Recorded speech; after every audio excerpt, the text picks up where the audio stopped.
Hi, my name is Courtney Sandell. Today's date is Monday, February 27th, 2023, and my password is pretzel.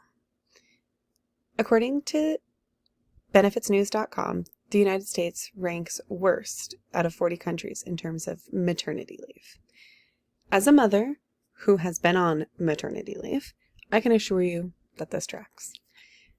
So the question at hand is, why does a wealthy first world country lack the understanding that mothers and fathers need more time with their children that they just birthed? In most states, and when I was on maternity leave, you had 12 weeks off at 75% of your salary. It may sound okay, but having a baby, or in my case, having twins, gets to be really expensive. My husband and I were able to save, and I was able to take additional weeks off because I literally saved all my vacation and sick time from the previous year.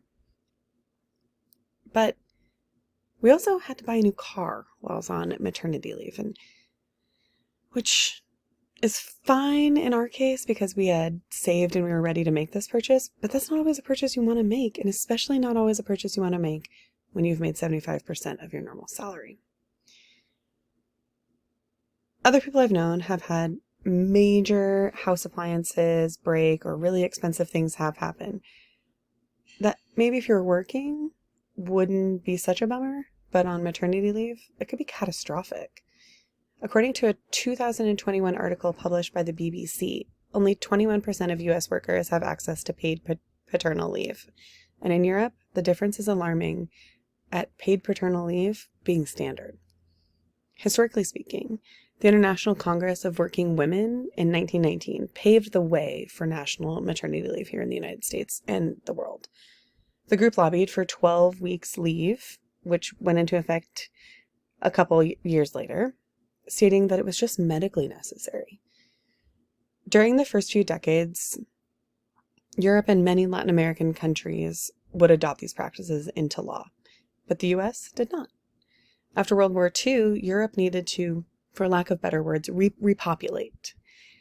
What better way to entice people to have many more babies than to pay them when they're on leave? But still, the US then and now focuses on the stay-at-home parent, mostly mother model.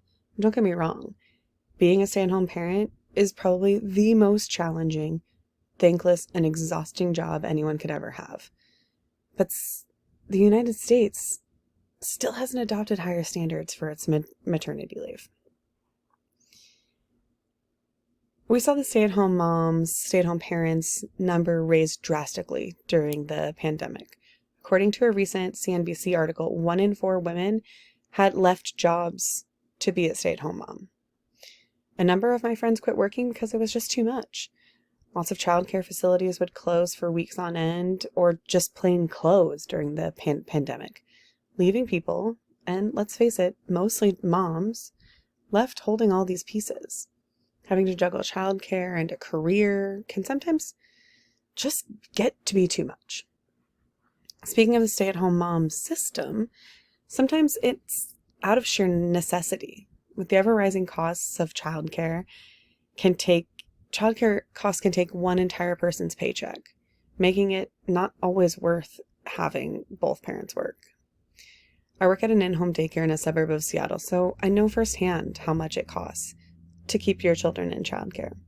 Full-time at my daycare, which would be Monday through Friday, 7 to 5, costs $1,200 per kid.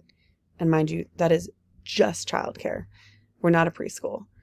We transport to preschools, but that costs an additional $200 to $400 a month, depending on where you go, depending on how long it is.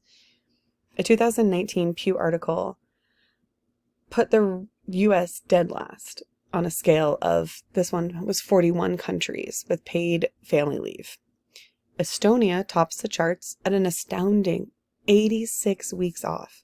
That's almost 2 years. To put that into perspective, in 2019, when I gave birth to my twins, I was given 12 weeks off at 75%. My husband was given 2 weeks off. 2 weeks! The exhaustion alone lasts up to a year, and it's insane to think that someone has to go back to work just after 14 days. In my opinion, this won't change. The United States has a strange mentality for mothers. They want us to work like we don't have kids, but mother like we don't have jobs. And that just doesn't work.